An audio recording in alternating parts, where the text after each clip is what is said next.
नमस्कार। हम सभी जानते हैं कि राष्ट्रीय हिंदी दिवस हर साल 14 सितंबर को मनाया जाता है, पर पूर्व प्रधानमंत्री डॉक्टर मनमोहन सिंह हिंदी के प्रचार प्रसार के लिए साल 2006 से प्रतिवर्ष 10 जनवरी को हिंदी दिवस मनाने की घोषणा की थी।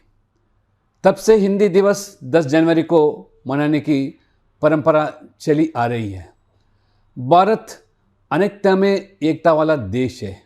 अपने विविध धर्म, संस्कृति, भाषाओं और परंपराओं के साथ भारत के लोग सद्भाव, एकता और सौहार्द के साथ रहते हैं। देश के प्रधानमंत्री श्री नरेंद्र मोदी जी का मानना है कि हिंदी ने विश्व भर में भारत को एक विशिष्ट सम्मान दिलाया है। इसकी सरलता, सहजता और संवेदनशीलता हमेशा आकर्षित करती है। श्री मोदी जी ने लोगों से आग्रह किया है कि हिंदी भाषा को समृद्ध और सशक्त बनाने के लिए अपना योगदान देना चाहिए।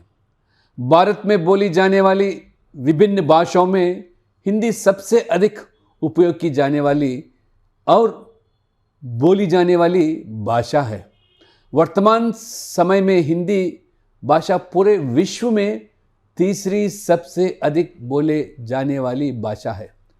काका कलेकर जैसे लोगों ने हिंदी को भारत की आधिकारिक भाषा बनाए जाने के पक्ष में कड़ी पैरवी की थी। हिंदी सबसे पुरानी भाषाओं में से एक है, मूल रूप से संस्कृत भाषा से संबंधित है। आप सभी यह कहना चाहूँगा कि हमें अपनी राजभाषा हिंदी को सर्वोच्चम सम्मान देना होगा और हिंदी भाषा को नहीं भूलना होगा। हमारी भाषा ही हमारे विचारों को व्यक्त करने का जरिया है। अतः इसी के साथ मैं अपने शब्दों को यह विराम देना चाहूँगा। धन्यवाद। आज भारत सहित पूरी दुनिया में विश्व हिंदी दिवस मनाया जा रहा है। आप जानते हैं कि 10 जनवरी 1974 को नागपुर में पहला विश्व हिंदी सम्मेलन हुआ था और उसके बाद यह परंपरा चल पड़ी और तब से लेकर आज तक पूरी दुनिया में विश्व हिंदी दिवस मनाया जा रहा है। कई बार लगता है कि आखिर ऐसा क्या मसला है कि पूरी दुनिया भारत की जो राजभाषा है उसका दिवस मना रही है।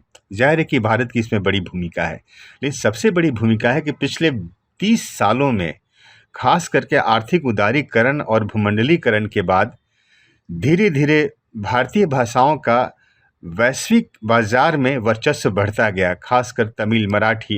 लेकिन जाहिर है कि हिंदी भारत की राजभाषा थी तो इसका अलग महत्व होना ही था।